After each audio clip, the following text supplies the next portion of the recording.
पृथ्वी को हम जगत की जननी के नाम से संबोधित करते हैं, क्योंकि पृथ्वी पर ही जीवन है। हमारा वैभवशाली जीवन प्रकृति की अनुपम देन है। हरे भरे पेड़ पौधे, विभिन्न प्रकार के जीव जंतु, हवा, पानी, मिट्टी, पहाड़, झरने, सागर, महासागर, ये सब प्रकृति के ऐसे उपहार हैं जो हमारे विकास के लिए आवश्यक हैं तथा हमारी आर्थिक समृद्धि के प्राकृतिक स्रोत हैं।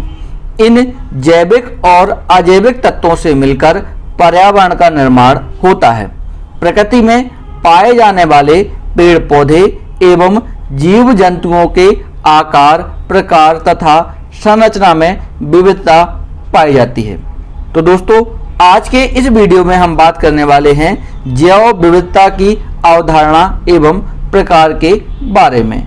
तो चलिए शुरू करते हैं। सबसे पहले हम जानते हैं जैव विविधता की अवधारणा एवं महत्व।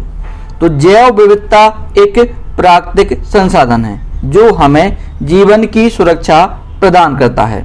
जैव विविधता हजारों, लाखों एवं करोड़ों वर्षों से चले आ रहे विकास की देन है।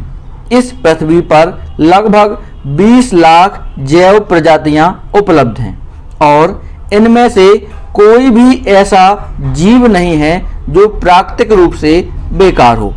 सभी जीवों की अपनी अलग अलग भूमिका होती है जो प्रकृति को संतुलित बनाए रखने में अपना योगदान देती है।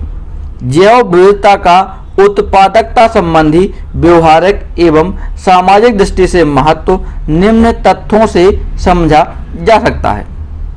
विभिन्न प्रकार के खाद्यान्न, विभिन्न प्रकार की सब्जियां, फल, जलाने की लकड़ी, घर तथा फर्नीचर हेतु विविध वृक्ष, मांस, चमड़ा, दूध, घी, मक्खन, अंडे इत्यादि जैव विविधता की ही देन है।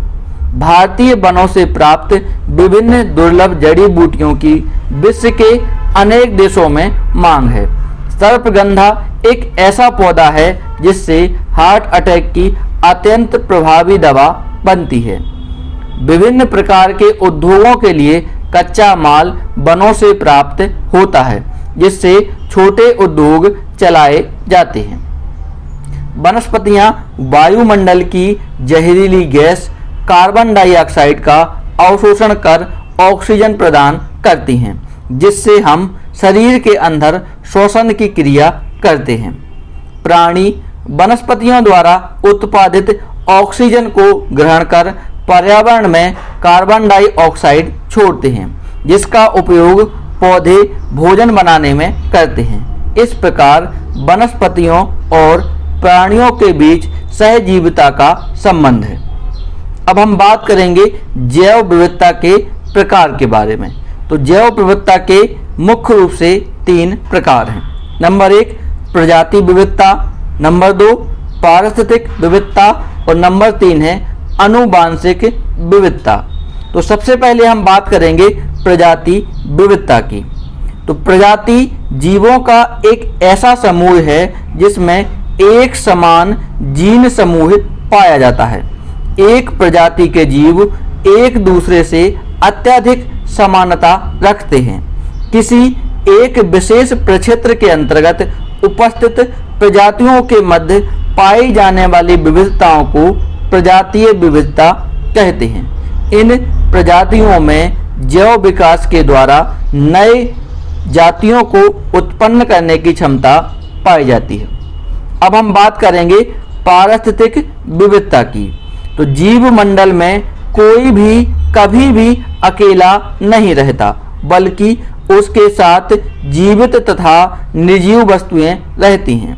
किसी भी स्थान पर उपस्थित सभी जीवित तथा निर्जीव वस्तुओं की एक साथ उपस्थिति पारिस्थितिक तंत्र कहलाता है। पारिस्थितिकी विविधता के कारण पृथ्वी पर पाए जाने वाले विभिन्न पारिस्थितिकी तंत्रों का अध्ययन किया जा सकता है। प्रत्येक पारिस्थितिक तंत्र में विशिष्ट प्रकार के जीवों का संगठन पाया जाता है।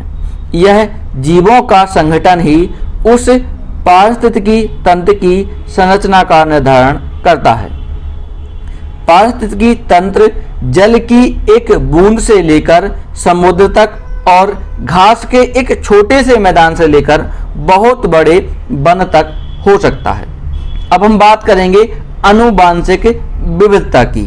तो एक ही प्रजाति में होने वाली विविधता को आनुवांशिक विविधता कहते हैं।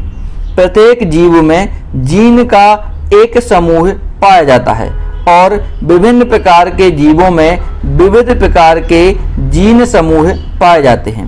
एक जीव के आनुवांशिक गुण में होने वाला परिवर्तन समस्त जीन समूह में परिवर्तन कर देता है और इसी परिवर्तन के फलस्वरूप नई प्रजाति उत्पन्न होती है।